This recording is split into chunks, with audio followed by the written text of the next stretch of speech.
गुरुदेव शक्ती, मानवतेचे महान पुजारी वंदनीय राष्ट्रसंत श्री तुकडोजी महाराज, वैराग्यमूर्ती संत श्री गाडगे बाबा, राजमाता जिजाऊ छत्रपती शिवाजी महाराज व भारतीय राज्यघटनेचे शिल्पकार भारतरत्न डॉक्टर बाबासाहेब आंबेडकर व महिला मुलींना स्त्री शिक्षणाचा मार्ग मोकळा करणारे महात्मा ज्योतिबा फुले व क्रांतिज्योती सावित्रीबाई फुले या तमाम महामानवांनी मानवतेचा वसा उचलून संस्कृतीचा वारसा जपला. या तमाम युग प्रवर्तक महामानवांच्या चरणी शतशः कोटी कोटी अभिवादन करतो व इथे उपस्थित सर्व गुरुदेव प्रेमींना सप्रेम जय गुरु करतो व माझ्या विषयाला सुरुवात करतो. मी जय दिनेश गोचे, जिल्हा परिषद प्राथमिक शाळा लोणारा येथील 4थीचा विद्यार्थी. माझा विषय सामुदायिक प्रार्थना आणि विश्वधर्म. अर्थातच विषय फार महत्त्वाचा आहे आणि सामुदायिक प्रार्थना हा विषय खऱ्या अर्थाने खूप कठीण असा विषय आहे, परंतु एक छोटासा प्रयत्न आपण करूया.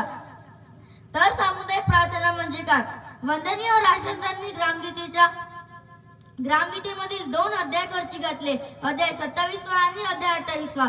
सर्व धर्माचा समन्वय, विश्व शांतीचा उपाय, लोक सुधारण्याची विद्यालय, सामुदायिक प्रार्थना. सर्व धर्माचा समन्वय घडवून आणणारे आणि विश्वशांत असलेली आणि लोकांमध्ये सुधारणा घडवून आणणारं विद्यालय म्हणजे सामुदायिक प्रार्थना. एवढी अफाट दिव्य शक्ती या सामुदायिक प्रार्थनामध्ये आहे. आणि लक्षात घ्या मित्रांनो, सामुदायिक प्रार्थना कुठल्या धर्माची नाही, कुठल्या पंथाची नाही, कुठल्या संप्रदायाची नाही, ही अखिल विश्वामध्ये मानवतेचे प्रतीक व प्रेरित करणारी सामुदायिक प्रार्थना आहे.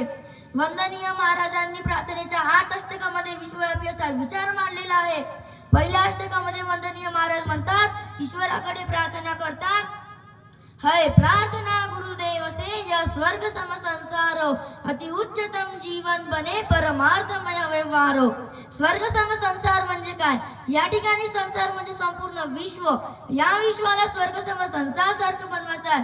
हे विश्व आम्हाला एकत्रित येऊन सामुदायिक प्रार्थना करायची आहे.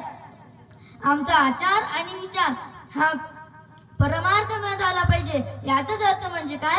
आमचा आचार हा इतरांना त्रास देऊ नसला पाहिजे. आमचा विचार हा सर्वांच्या हितेचा विचार असला पाहिजे. ही सामुदायिक प्रार्थना आम्हाला शिकवते.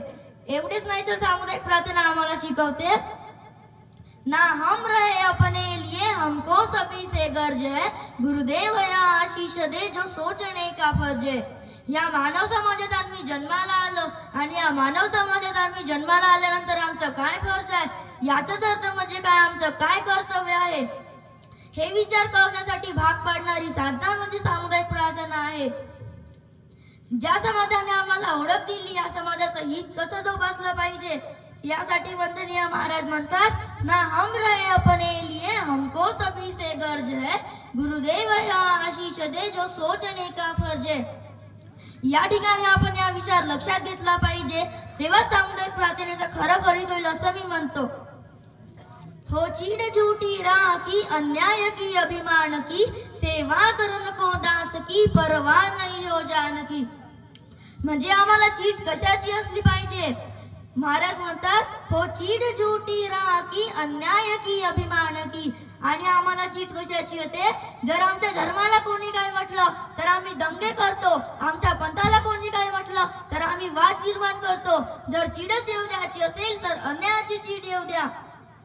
कारण वंदनीय महाराज म्हणतात, हो चीड झूठी राह की, अन्याय की अभिमान की, सेवा करन को दास की, परवा नाही हो जानकी.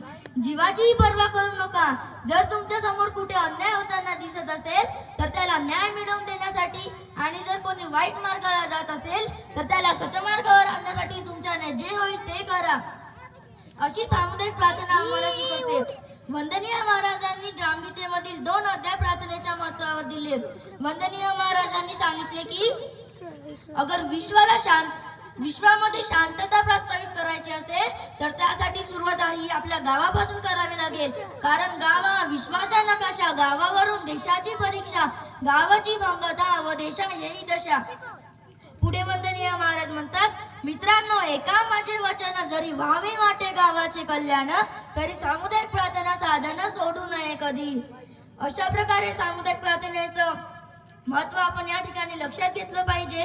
सरते शेवटी मी एवढेच म्हणेल की मिट जाए हिंसाचार सब मानव बने सबके दिल इंसाफ सूरज कर में जो कर सके सब साध में ऐसा अनुग्रह हो सके घर घर में साधु संत का तब शांति होगी विश्व में तू कड़े गए बदंत का.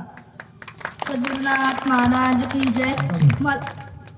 आजची जी सेवा आहे मी ते राष्ट्रसंतांच्या चरणी अर्पण करतो आणि आयोजकांनी इथे मला बोलण्याची संधी दिली त्याबद्दल मी आभार मानतो आणि कीर्तनकार ताईचे सुद्धा आभार मानतो. धन्यवाद.